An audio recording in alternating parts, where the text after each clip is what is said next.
Assalamualaikum warahmatullahi wabarakatuh. Perkenalkan, nama saya Aska Rizky dari 1A Teknik Komputer. Di sini saya akan mempresentasikan hasil esai saya yang berjudul Literasi Teknologi di Indonesia. Latar belakangnya, semakin berkembangnya zaman, maka semakin canggih pula teknologi yang ada di dunia. Begitupun kita sebagai manusia harus bisa beradaptasi dengan perubahan, tanpa kita sadari bahwa teknologi sudah ada di sekeliling kita. Dengan adanya teknologi, pekerjaan manusia bisa terselesaikan dengan cepat dan efisien.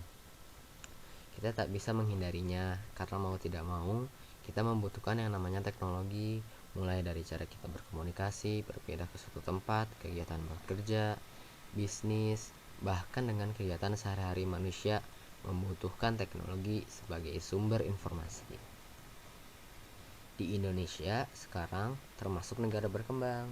Jika kita ingin negara kita disebut negara maju, maka sudah seharusnya teknologi informasi komunikasi menjadi ujung tombak agar terjadinya Indonesia negara maju. Teknologi informasi komunikasi telah menjadi informasi sebagai salah satu sumber daya yang paling penting dalam upaya peningkatan taraf hidup masyarakat global. Pembangunan teknologi informasi dan komunikasi atau yang bisa disebut TIK pada hakikatnya ditujukan untuk meningkatkan kesejahteraan masyarakat dalam rangka membangun peradaban. Kenyataannya menunjukkan bahwa teknologi informasi komunikasi telah membawa perubahan penting dalam perkembangan peradaban, terutama perekonomian dunia. Bagaimana sekarang kita contohkan untuk pergi ke suatu tempat, kita tinggal mengklik saja dari dawai kita untuk melakukan pemesanan Gojek ataupun Grab. Pada kenyataannya, masyarakat Indonesia masih banyak yang belum mengerti sepenuhnya tentang teknologi. Hal ini dikarenakan literasi masyarakat Indonesia masih terbilang kurang dibandingkan dengan negara-negara lain. Pendidikan mengenai teknologi informasi di Indonesia masih jarang diimplementasikan, sedangkan di Jepang contohnya, yang sudah menjadi negara maju, mereka sudah memperkenalkan kurikulum computational thinking sejak masih di bangku sekolah. Perlu adanya perubahan kurikulum yang ada di Indonesia sekarang.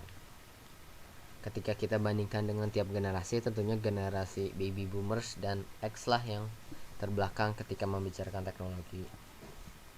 Mereka hidup pasca perang dunia, ini yang menyebabkan mereka berpola pikir masih konvensional, biasa hidup dengan keterbatasan yang ada. Walaupun mereka keterbelakangan, tapi mereka lah yang memajukan kualitas hidup ini.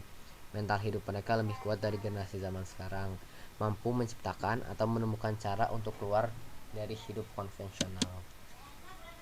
Sedangkan generasi milenial dan Z yang mampu adaptif seiring berjalannya waktu, mereka lahir dengan keadaan teknologi informasi komunikasi yang dibilang sudah cukup maju bila dibandingkan dengan zaman terdahulunya.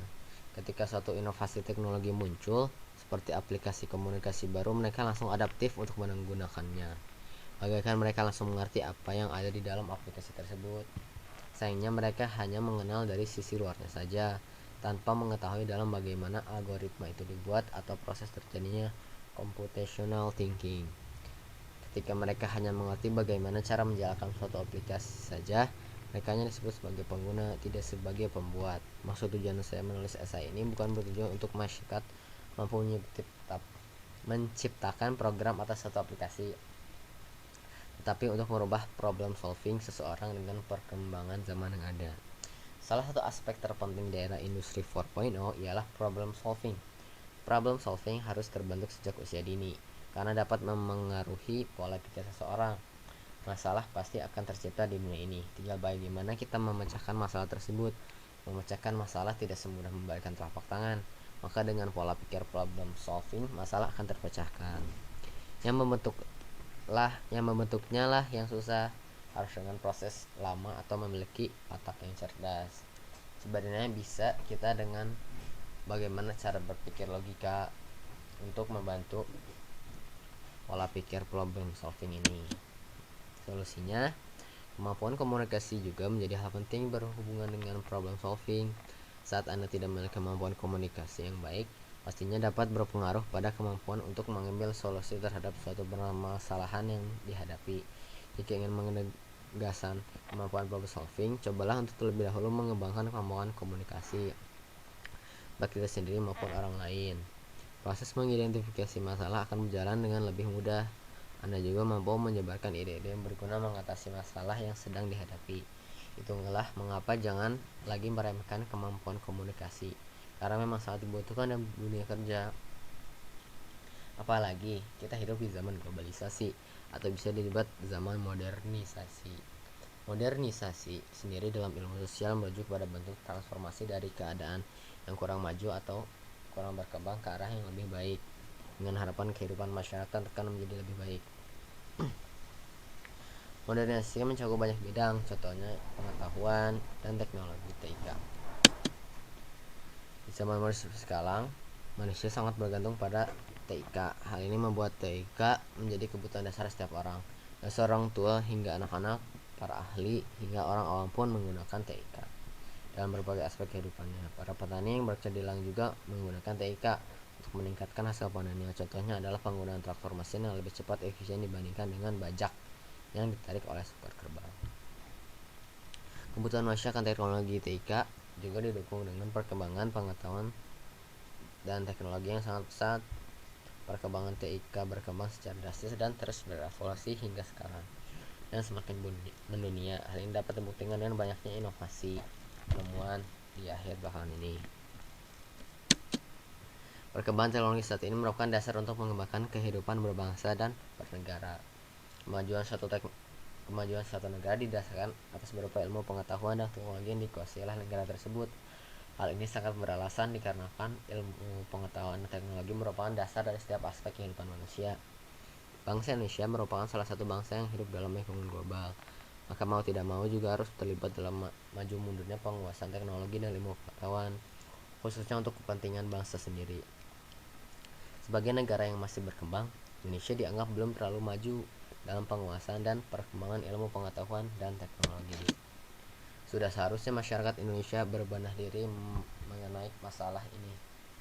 Begitu pula dengan pemerintah yang siap mengayomi dan mewadahi berkembangnya kemajuan teknologi informasi komunikasi Indonesia, agar terciptanya masyarakat Indonesia melek akan teknologi yang mampu bersaing dengan negara-negara adidaya. Semoga dengan adanya ESA ini kita dapat mengetahui betapa pentingnya problem solving, computational thinking, dan melek dengan teknologi.